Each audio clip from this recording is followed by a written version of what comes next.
Nah,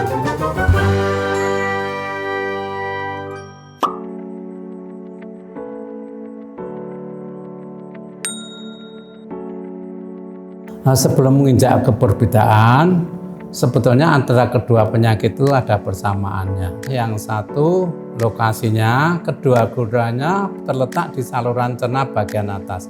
Jadi dari duodenum sampai ke atas kerongkongan itu. Yang kedua penyakitnya itu dua-duanya juga sering terkait dengan asam lambung.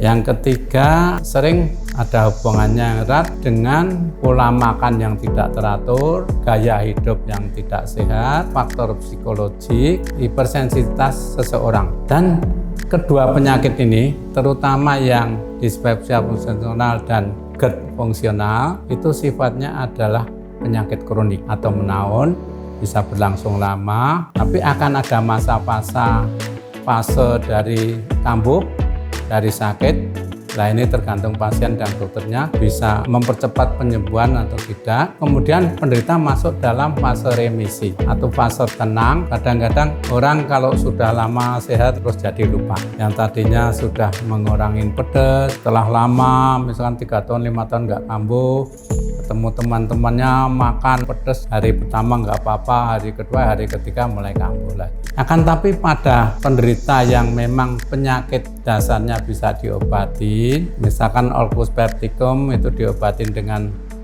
4-8 minggu sampai maksimum 12 minggu itu akan sembuh dan ini jarang kambuh lagi.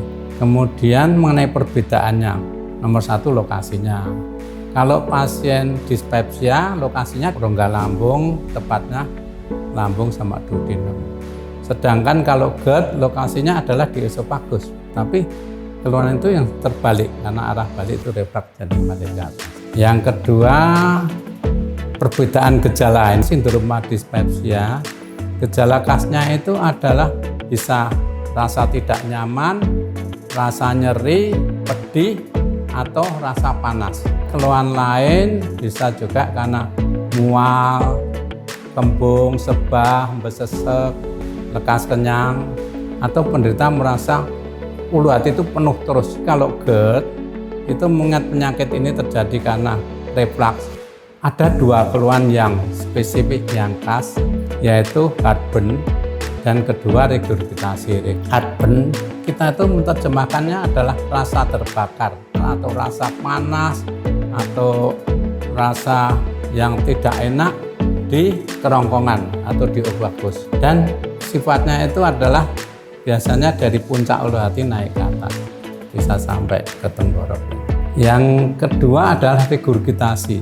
Regurgitasi itu karena asam lambung itu sampai ke mulut, jadi penderita itu merasa ada sesuatu rasa yang aneh di mulut, bisa rasa pedas, bisa rasa panas, bisa rasa pahit. Kalau peradangan ini yang sudah berat, penderita ada gangguan menelan atau disfagia atau odinopagia.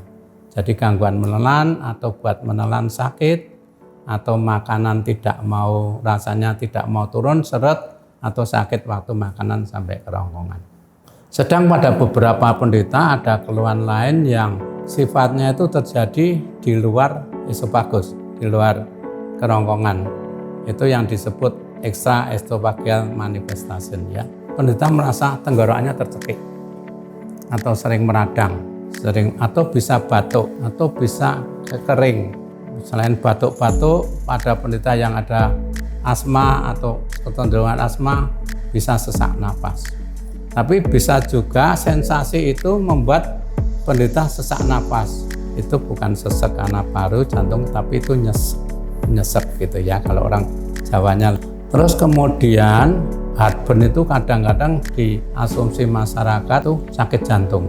Padahal sebetulnya gejalanya hampir sama sakit jantung, tapi bukan. Medisnya itu adalah non-cardiac chest pain. Kalau nyeri GERD biasanya nyerinya setelah makan. Tapi kalau pada jantung karena aktivitas, pada waktu aktivitas. Tapi jantung biasanya berdebar bisa menjalar ke bahu atau tangan.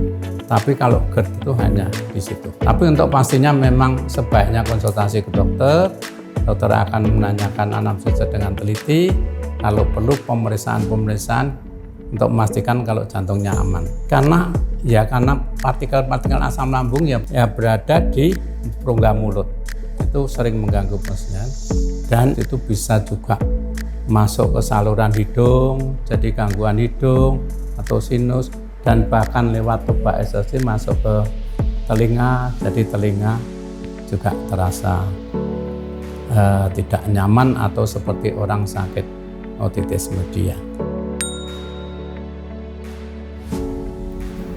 Penyebabnya ada yang sama, ada yang tidak. Penyebab yang sama itu lebih karena hubungan dengan lingkungan atau kebiasaan orang yang berubah, jadi seperti pola makan yang tidak teratur. Terus yang kedua, gaya hidup. Kita makin modern, makin sibuk, gaya hidup juga makin berubah ya, makin gemuk, makin keinginan makan macam-macam. Yang ketiga, faktor psikososial, bisa karena hubungan antar teman, hubungan suami istri, hubungan antara teman dekat dan sebagainya yang terjadi konflik, itu bisa juga. Pada dispepsia ada dua hal yang pokok ya, dispepsia fungsional di mana tidak ada kelainan organik pada lambung duodenum, dan kedua dispepsia organik. Dispepsia organik itu karena ditemukan kelainan lambung ya atau duodenum. Dispepsia organik itu di Indonesia sebenarnya sedikit, nggak sampai 10%, bisa karena ulcus pepticum, luka lambung, kita semua sudah tahu. Bisa karena minum obat-obatan penghilang sakit, obat rematik, dan obat-obat bebas yang tujuannya untuk menghilangkan sakit. Kemudian juga pemakaian steroid yang berlebihan lama, pemakaian obat pengencer darah, atau jamu-jamu, terutama jamu-jamu yang tujuannya menghilangkan sakit. Itu juga akan menyebabkan kerusakan organik. Sedangkan kembali kita ke dispepsia fungsional, itu yang paling banyak ada di masyarakat atau ada datang di dokter. Saya baca referensi yang terakhir, itu 1 dari antara 5 orang di seluruh dunia itu menderita dispepsia fungsional. Sedangkan pada GERD itu lebih spesifik dan lebih khas. Karena terjadi karena asam lambung yang naik. Penyebab pertamanya adalah gangguan fungsi dari sphincter di LES atau yang umumnya gangguan gastroesophageal junction. Yang kedua adalah gangguan pengosongan lambung. Pengosongan lambung terlambat, jadi makanan tertahan di situ lama, dia akan membuka saluran itu.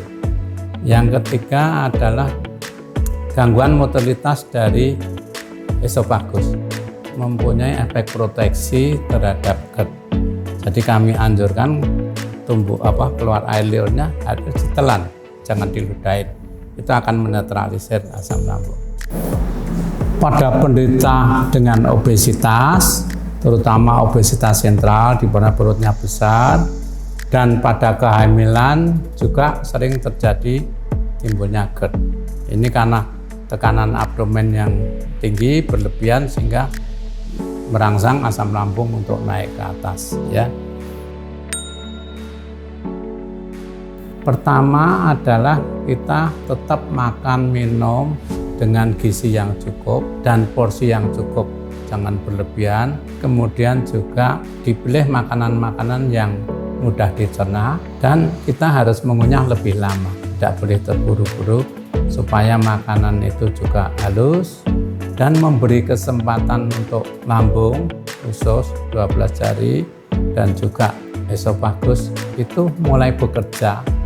Yang tip kedua adalah kita harus disiplin diri menghindari beberapa makanan minuman yang terutama yang menyebabkan kambuh ya, karena tiap orang berbeda-beda. Hanya secara umum memang nomor 1 harus menghindari atau mengurangi makanan-makanan yang pedas dan asam ya, kemudian juga Juga hindarin atau kurangin makanan-makanan yang memperlemah kerja lambung dan motilitas dari esofagus dan sphincter. Itu adalah kopi, coklat, makanan yang banyak lemaknya, keju dan sebagainya. Yang lebih penting lagi harus stop rokok, minuman yang mengandung alkohol dan mengandung soda. Tips yang ketiga adalah kita hindari tidur telentang atau rebahan setelah makan. Itu memberi kesempatan pada lambung untuk bekerja dengan baik, jadi makanan bisa cepat dicerna untuk ke usus. Terutama pada penderita GERD harus menghindari tidur telentang atau rebah selama 3 jam. Akan tapi jika kalian itu sudah ngantuk banget atau capek, ya sebaiknya saya anjurkan tidur dengan duduk. Ya, dengan duduk, atau memang kalau terpaksa dengan tidur di tempat tidur dengan bantal yang bertahap tinggi. Yang keempat, pada penderita sakit MAH dan GERD yang sering kambuh atau yang memerlukan pengobatan seperti orang harus minum obat pengencer darah, tapi kalau tetap minum obat-obat penahan itu supaya tetap diminum disesuaikan dengan nasihat dokter, ya, cuma dirubah ya hal itu. Yang kelima, sebaiknya sebelumnya konsultasi dengan dokter langganan Anda atau dokter spesialis penyakit dalam atau konsultan gastroenterologi. Pada penderita sakit MAH atau GERD ada suatu kondisi yang disebutkan kondisi alarm yang mengisyaratkan, mengharuskan penderita ini sebaiknya gastroskopi. Misalkan nomor 1, ada gejala muntah darah dan berak darah yang nyata. Kedua, adanya gangguan menelan atau nyeri menelan. Yang ketiga, itu adalah muntah-muntah yang tidak bisa dikontrol dengan obat. Yang keempat, berat badan menurun dengan tidak diketahui sebabnya. Yang kemudian yang kelima adalah penyakit dependensi zat besi yang tidak diketahui sebabnya. Ada lagi yaitu misalkan penderita dengan serangan pertama usianya di atas 55 tahun. Ditakutkan ini tupak lambung atau tumor dan sebagainya.